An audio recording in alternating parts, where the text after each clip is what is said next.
ಇದು ನಮಗೊಂದು ಈಗ ಸಮಸ್ಯೆ ಅಂದರೆ ಈಗ ಸುಮಾರು 2 ವರ್ಷ ಅಲ್ಲಿಗೆ ಬಂತು. ಹೌದು, ಎಲ್ಲ ಅವಾಗ ಪೊಲೀಸರ ಮುಂದೆ ಹೇಳ್ಬೋದಾಗಿತ್ತಲ್ಲ, ನಾವು ಮಾಫಿ ಸಾಕ್ಷಿ ಮಾಡ್ರಿ ನನಗೂ ನಾನು ಅವಾಗ ಹೇಳಿಲ್ಲ ಅವ. ಈಗ ಈಗ ಪಶ್ಚಾತ್ತಾಪ ಈಗ ಹೆಂಗೆ ಕಾಣ್ತು, ಒಮ್ಮೆಲೆ ಜ್ಞಾನೋದಯ ಆಯ್ತು ಅವಂಗೆ. ಈಗ ಬಹುಶಃ ಏನಾದರೂ ಅವನಲ್ಲಿ ಅಲ್ಲಿ ಇದರಲ್ಲಿ ಕೆಲವೊಬ್ರು ಹೇಳೋ ಪ್ರಕಾರ ಅಲ್ಲೇನೋ ಒಂದೇ ಸೆಲ್ನಲ್ಲಿ ಇದ್ರು, ಗಲಾಟೆ ಆಯ್ತು, ಇವನು ಬೈಯೋದು ಹೊಡೆಯೋದು, ಇವನು ಫ್ರಸ್ಟ್ರೇಟ್ ಆಗಿರ್ತಾನೆ ನೋಡಿ. ಲಕ್ಸರಿ ಲೈಫ್ ಲೀಡ್ ಮಾಡೋನು ಒಬ್ಬಂಟಿಗ, ಅದರಲ್ಲಿ ಮುಂಚೆನಿಂದ ಸ್ವಲ್ಪ ಮುಂಗೋಪ ಸ್ವಭಾವ, ವರ್ಸ್ಟ್ ಆಗಿ ಬೈಯೋನು ಹೊಡೆಯೋನು.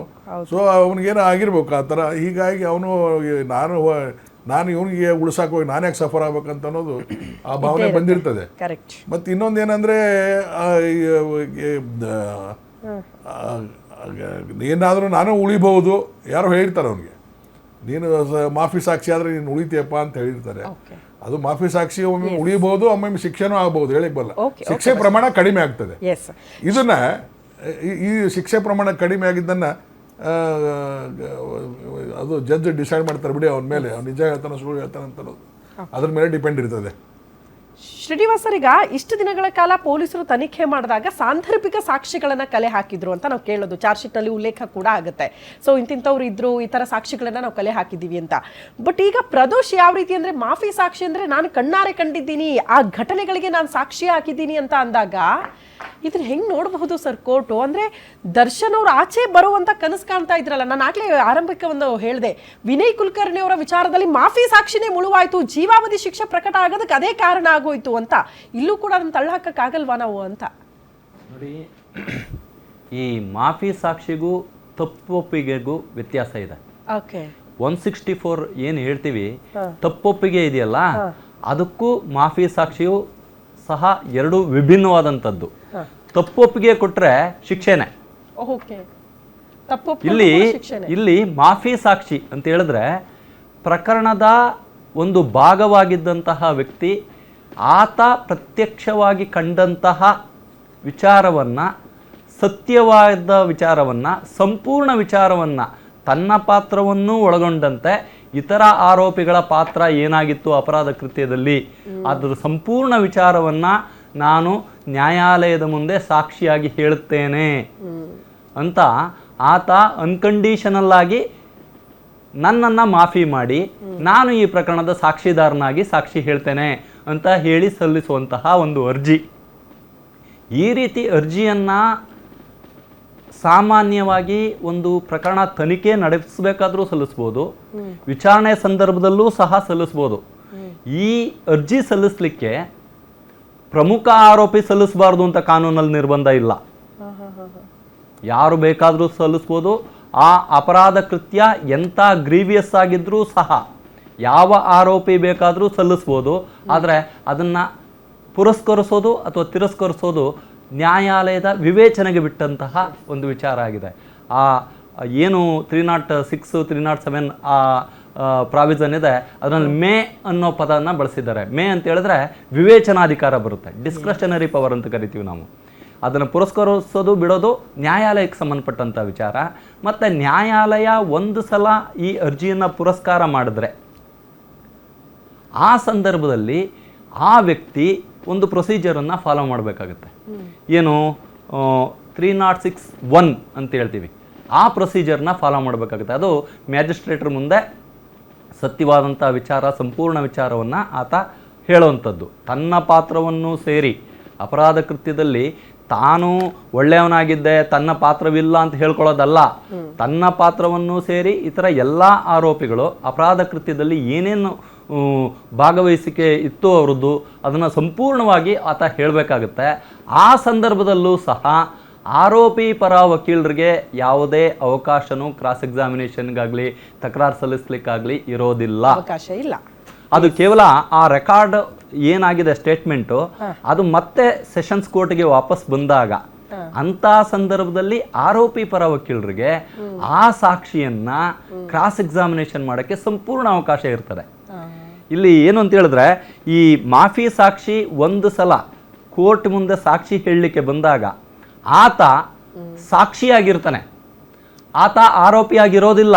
ಯಾಕೆ ಅಂತ ಹೇಳಿದ್ರೆ ಇದಕ್ಕೆ ಸಂವಿಧಾನಿಕ ನಿರ್ಬಂಧ ಹೊಂದಿದೆ. ಆರ್ಟಿಕಲ್ 22ರಲ್ಲಿ ಯಾವುದೇ ಒಬ್ಬ ವ್ಯಕ್ತಿಯನ್ನ, ಆರೋಪಿಯನ್ನ ತನ್ನ ವಿರುದ್ಧ ಸಾಕ್ಷಿ ಹೇಳಲಿಕ್ಕೆ ಒತ್ತಾಯಪಡಿಸುವಂತಿಲ್ಲ.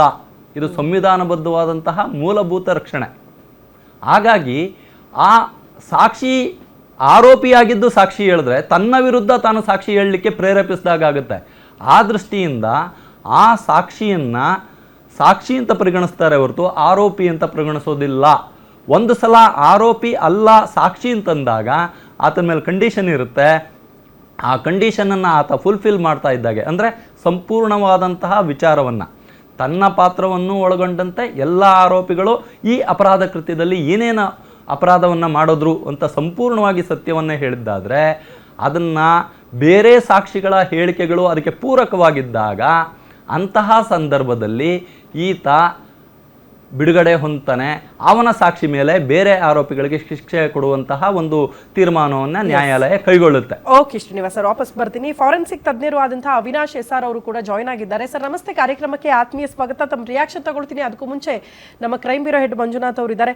ಮಂಜುನಾಥ್, ಮೋಸ್ಟ್ಲಿ ಇಡೀ ಪ್ರಕರಣವನ್ನ ಡೇ ಒನ್ ಇಂದ ತಾವು ಗಮನಿಸಿದ್ರಿ. ಇಂಥದ್ದೊಂದು ಮೇಜರ್ ಟ್ವಿಸ್ಟ್ ಈ ಪ್ರಕರಣದಲ್ಲಿ ಸಿಗಬಹುದು ಅಂತ ಯಾವತ್ತಾದ್ರೂ ಅಂದಾಜಿತ್ತ ಅಂತ? ಪ್ರದೋಷ ಈ ರೀತಿ ಬರ್ತಾರೆ, ಮುಂದೆ ಬಂದು ಮಾಫಿ ಸಾಕ್ಷಿ ಆಗ್ತೀನಿ ನಾನು ಅಂತ ಹೇಳ್ತಾರೆ ಅಂತ ಮೋಸ್ಟ್ಲಿ ಒಂದು ಚಿಕ್ಕ ಅಂದಾಜು. ಈ ಪ್ರಕರಣದಲ್ಲಿ ಬೇರೆ ಆರೋಪಿಗಳು ಸ್ವಲ್ಪ ಹಿಂದೇಟ್ ಹಾಕಿದ್ರೆ, ಆವಾಗ ಕೊಲೆ ಆದ ನಂತರ ಇದೇ ಪ್ರದೋಷ ಅವರನ್ನ ಕಾಮಾಕ್ಷಿಪಾಳ್ಯ ಪೊಲೀಸ್ ಸ್ಟೇಷನ್ಗೆ ಶರಣಾಗತಿ ಮಾಡಿಸಿ ಅದಕ್ಕೊಂದಷ್ಟು ದುಡ್ಡು ಕೊಡ್ತೀವಿ ಅಂತ ಆಮಿಷ ಎಲ್ಲ ಹೊಡ್ಡಿರ್ತಾರೆ.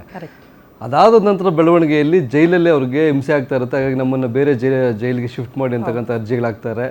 ಅವ್ರು ಯಾರಾದರೂ ಉಲ್ಟಾಗ್ಬೋದು ಅಂತ ಇತ್ತು. ಆದರೆ ಇಲ್ಲಿ ದರ್ಶನ್ಗೆ ಅತ್ಯಾಪ್ತ ಆಗಿ ಇಡೀ ಪ್ರಕರಣದಲ್ಲಿ ಕೆಲವೊಂದಷ್ಟು ಸಾಕ್ಷಿಗಳನ್ನು ನಾಶ ಮಾಡಿ ದರ್ಶನನ್ನು ಸೇವ್ ಮಾಡೋಕ್ಕೆ ಹೋಗಿದ್ದಂಥ ಪ್ರದೋಷ ಆತನಿಗೆ ಉಲ್ಟಾ ಆಗ್ತಾರೆ ಅಥವಾ ಈ ಪ್ರಕರಣದಲ್ಲಿ ಮಾಫಿ ಸಾಕ್ಷಿಯಾಗಿ ಬರ್ತಾನೆ ಅನ್ನೋದು ಯಾರು ಊಹೆ ಮಾಡಿರಲಿಲ್ಲ.